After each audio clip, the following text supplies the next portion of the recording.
Hi everyone. Mary's getting our other camera set up. Okay. She'll be here in a second. Two There she grandmas is. and a microphone.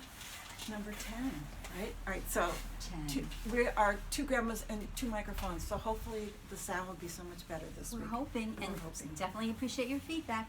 Right. And we've been getting some lovely feedback, so thank you for those of you that are choosing to either text us, call us, or write a note on either Facebook, Instagram, or YouTube. Thank you so much. It's helpful. It is helpful. Yeah. Very. Yeah, Mhm. so thank you. So this week, it's, I just did 10 push-ups because I've been feeling so, like, hopped up, like I'm drinking too much coffee. And I don't want to think that it's drinking too much coffee because I love to drink my coffee, right? And then what would that mean? Then I have to change, and that's a hard thing to change, so. It is hard.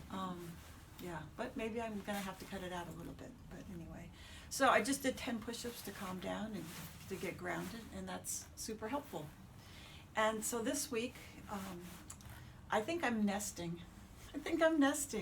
We are probably getting a puppy in January. wow. So, it's Wow. like I wanna paint the dining room. Yesterday I cleaned and waxed the den floor. I'm washing the windows. And I'm using my energy in that kind of way. And it feels good, I understand. Yeah. It feels good. So it makes me happy to have a clean house and to have an orderly house.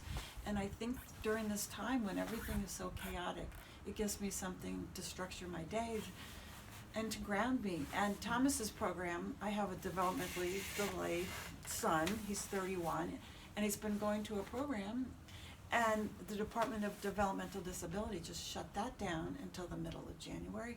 So and the program has been wonderful for him and just fine, and it's small and limited, and it's been safe, and so I'm a little concerned what's gonna happen with, being home all the time. It's not a good thing, right? And everybody, their kids in school, and it's a hard time. It is a hard time.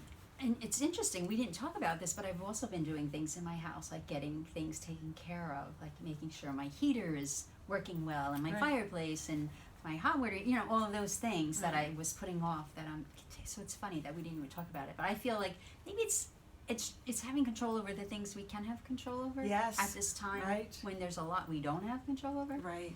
And putting our energy there is helpful. It's definitely balancing for me to do that. Right. And I also saw people writing about their children not going to school, especially the developmentally disabled. And my heart breaks because these children, all the children need that structure, but these children especially need that routine and structure. And it really is a very challenging time. We're not saying anything you don't know. Right. It's just how can we manage that? Right. Right. Talk about it, Right. write about it. Some people writing about it in Facebook certainly know that, we all care, we all get it. This is, I can't even imagine when my children were little what I would have done Right. if they weren't Well, they in have school. Zoom, they're doing a great job, they'll do a great job on Zoom, and it's a structure for him. But we had a family meeting, because he's been acting out, and he's not Yes, that's a what little people were bit, I mean, not saying. terrible, but, Yeah. he doesn't want this, so, we're all in this together, we have to work together to make all of this work, so. Yeah, that's what someone else said too. Their child is acting out, and it's not. They're missing their routine Right, and stuff that they love. Yeah, and we all wanna act out. isn't that? I'm thinking of the things I'm missing that I love. Right? Right. It's not. It's a challenge, but listen, I think it can stretch us as people too. Yeah. I'm not saying it's. I think it's hard. I know that there were times living alone in the beginning of this pandemic, I was literally on my knees sobbing. It was hard. Right. It was very hard. I didn't see my family for 6 weeks. It was very tough, yeah. But I felt like it did strengthen me in a lot of ways. I really had to dive in deep. And I'm not saying it's easy. I think it was sucky and Right. hard. I But we're don't think still any of this here, is, and we're right? still here. But I feel like I got a little reprieve. I got to see my family over these last few months, and that helped so much. And friends. Look, we're here. We didn't see each other in the spring and all. So Right. some things feel a little better, and we now are a little more equipped with how to deal with it. It seems, Right. not I hope that so, it's- but yeah. there's still this, I think, should we be sitting here like this, It's a risk, but we've decided it's okay, and we're outside, and the air is, circulating for a short period of time. But there's a layer of stress around everything. Well, you know how I can do it because I know you're careful. I have a harder time with people that I know aren't really careful or don't see it as a real issue. Then I have Right. a little more like, then Right. they're not taking care of, themselves, or they're not using distance or mask or washing their hands. So I feel way more comfortable with I washed people. my hands Yeah. before I came over. And you have gloves on. I But have gloves on. But it helps me because I know you're concerned and I know me too. So that Yeah. helps me feel more comfortable that I know Okay. you're taking measures and Right. I'm taking measures. So there's something about that's reassuring for me. Right. And we're not exposed to many people. No. Not at all. So, No. anyway. No, I have a small circle that I just stay. Yeah. Right. So we were going to talk a little. I was watching another Rich Roll podcast. I love to watch Rich Roll, and he was interviewing Ravi Patel. Oh yeah. Do you know him? I think I do. Yeah, I never heard of him before, but it doesn't even matter who he is. But he's I guess he's been on HBO Max with a documentary, The Pursuit of Happiness, and so he likes to use questions from therapy within his documentary. And so I asked Vicky, as a therapist, what did I ask you? Like, what was the most? What did you enjoy the most? Like, what did you enjoy talking about the most with your clients? Right. Yeah. And what was most? Like a meaningful moment for you. Yes. And that brought up spirituality and God, of course, because we're talking to Vicky. I don't know. So- It just is. I think it's not just for me. I don't know. I mean, it is that it's it's very prominent in my life, but I believe people just don't talk about it. I think it is in a lot of people Right. their lives, Right. just in ways that may not be the same, different, which is wonderful. Yeah. But when you find God, find your spirituality, your life works a lot better, right? Well, for me, it did. Right. That was a big change in my life, and it's never gone back to being so difficult. I mean, not that I haven't had difficulty. I have plenty of difficulties, Right. but I mean, it gave me something to work with. Yes. Yeah. Well, so talk about what you were talking about earlier before we went on camera. So Mary asked me, I don't know, I just said to her, one of the questions that was always very exciting to explore was, what was our original thoughts about God as a child? Like, what were the characteristics we gave this entity that was God?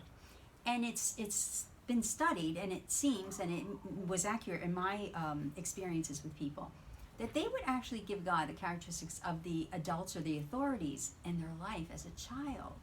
So in that way, we really limited this idea, of God. Right. And once they could be freed up from that and realize that they were creating this God from whatever they experienced with their parents, teachers, the church, institutions, any authority, they could free up from that and decide what really made sense for them as an adult rather than as a child, because we just sort of take that with us unconsciously unless we stop and question it.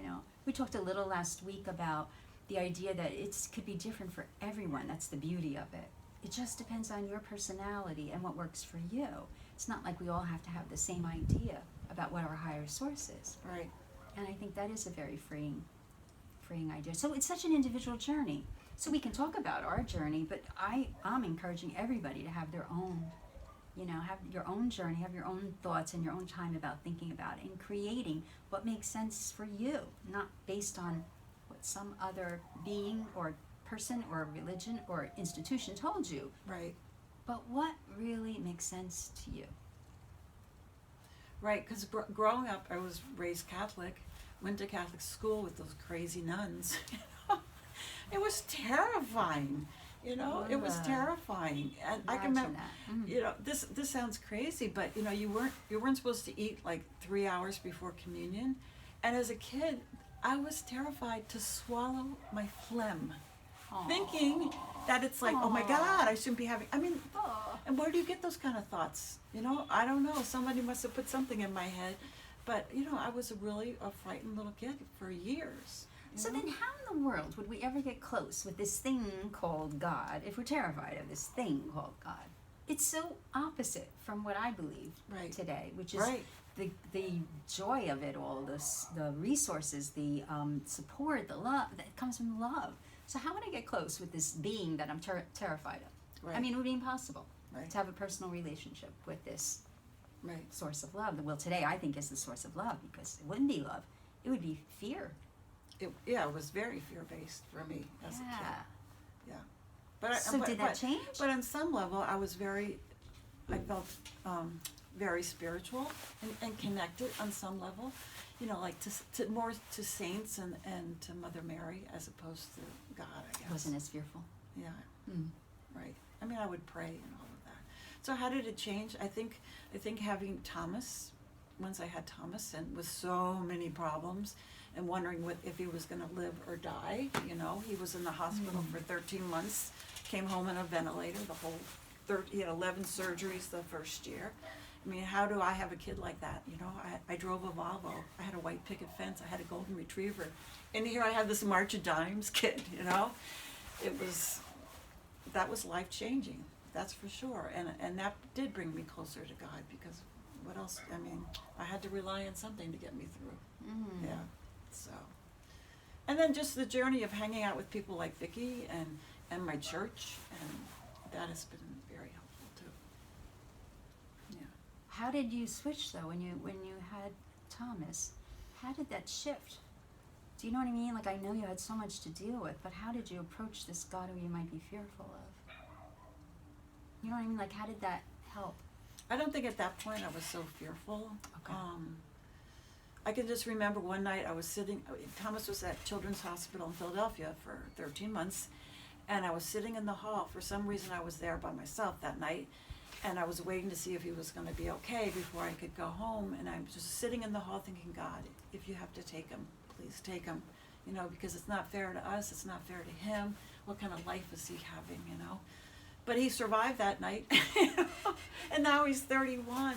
So I kind of had a moment that night, you know. I had to put things in God's hands, because what was I supposed to do, you know? Mm. I had to do a lot, actually, but, you know, Sure. it was something. A scary time, that's for sure. Mm. Did I answer your question? I think, well, I think you just went back to the, you know, did you ever, like, question that whole idea of being so afraid of God, though, ever? Did Well, you I ever, like, think about that? Or? No, I never really did think, Okay. no. But I stopped being a Catholic. You know, I became a okay. Presbyterian, and I Okay. thought, okay, I'm not going to go to hell as a Presbyterian. I was going to go that's to cute. hell as a Catholic. I love you know? You know, so the rules, they didn't have so many rules, and I thought, okay, I can do this, you know. I felt like I was the black sheep of the family, you know, leaving the Catholic Church, but I thought, I can't be a Catholic. It's not good. So as a family, we were shopping for churches, and Dan was a Presbyterian. I thought, oh, this is so much better. Easier. Yeah. Yeah. I don't need it to be so hard. Who does, right? And even it- now, if I yeah. go to a Catholic church, I feel like bolting. It's hard for me do. to sit there that So whole you still time. really kind of have that, Yeah. then some kind of fear or something about it. Yeah, Yeah, okay. yeah. So, It's hard to change that, yeah. Unless we question and you know, say, it's not even true, you know? Like, for me anyway, it's not true, but it depends, again, so individual. And you've made your peace with it by finding a different church and saying, okay, I don't have to listen to the Catholics. So we all find our way, in whatever way it works, yeah. So especially now, at this time where there's so much crisis going on and so much craziness, it seems like it's especially a time to look to something higher, yeah. because there's not much we do have control over. And look at the Catholic Church and all. I mean, it's getting better, because I love the new Pope, you know, but there's so many rules with that Catholic Church, and there's rules that you're supposed to, like, overlook and be okay with it, right? Even though that's your church, Well, if we're gonna be, yeah, I know. right? My son asked me, because of course I was raised Catholic too, I think I might have mentioned that along the way, and he one day asked me, are you still a Catholic, Mom? I'm like, wow, that's a good question. I see myself as all religions, if that makes Yeah. any sense. I don't see myself that I have to be one. I see myself, my religion is my relationship with a higher source, whom I usually call God or Abba or some name that makes sense to me, Emmanuel, whatever makes sense to me for that day, or Mary, or you know, it's not limited. So I have this today. I have more of a very unlimited. I think it'll be okay. Yeah. I have this unlimited view of God. So I think they were too narrow. The Catholic Church felt too narrow for me. Yep, me too. you know, so that was my choice. So it's hard to say, but I was thinking the other day, this is going to be interesting, Mary. When I die, I'd like to have a Catholic service. Wow. Well, I hope the Isn't that pandemic funny? is over so we can celebrate. Oh, no, the no, I'm not fact of dying though until I'm like 97, so it ain't gonna be for a long time, but I have a plan. it. Okay, 97. I have a great story about that, but I don't know I'll if we have still the be time. here when you're 97 too, so I'll make sure. Exactly. I think it doesn't hurt. I don't, you know, I'm silly, but I'm also, I don't think it hurts to have a plan. And meaning, like, you know, some people think they're going to die a lot younger. I'm not going there, like, at all. I don't think so. If my mind is powerful, Yes, I'd rather and have it this is. plan of 97. Yeah. Actually, I had my financial people. They had me at 96. I had them change everything and make it to 97, and they did it. That's the So- power. Right, but That's there was a good. story of this wonderful woman who was 97. A friend of mine, his mother, she died, but I heard this, it was such a beautiful story. I'm like, that's how I want to be. She was 97 on this trip on Rosh Hashanah, which is the day that the gates of heaven open. So she was on this holiday trip, coming down the steps, and she collapsed and And that died. was it. Up to that point, she had, a year prior, she had started yoga. She was so like active with people that she loved and friends and sent them all information. I thought, oh my gosh, she's such a model. That's how I want to be. So her mind was still working up until the last day. And then And she that just was her went, day. And that was her Yeah. day, Rosh Hashanah. I'm like, oh my gosh. So that's what inspired me to choose 97. 97. With the possibility of my mind would still be working and I could still be And it could be 97 or holiday. more, depending on if more. you want to I still mean, be here. Move that up. Yeah, right, right. Things- The power of our minds. Okay, I think this is a good place to. It's a good place to end. What's your friend's name? What was her name? Which one? The one that died on Rosh I Hashanah. didn't know her. I knew her son. Her Oh, son's oh. name is Robert, and my friend Sherry. So Robert and Sherry, and I don't know. I think I told him, and I told her what an imprint his mother, who I never even met, but when I heard her story, because I went to her service, I was amazed. I thought, that's my goal. You think what her name was, and we'll let you know next Okay, week. I'll find out her name. So- Yes, that's a good thing. All right, Yeah. thank you so much for Thank coming you, on everybody. today. This was great. And oh, my neighbor's on, Claudia and Monmouth Beach Yoga. Thanks for how thanks for nice. coming on. And Rebecca and Krista's watching. Thanks so much, guys. So we'll see you next week. And if you love this, please share with your family and friends. Thanks so much. Bye.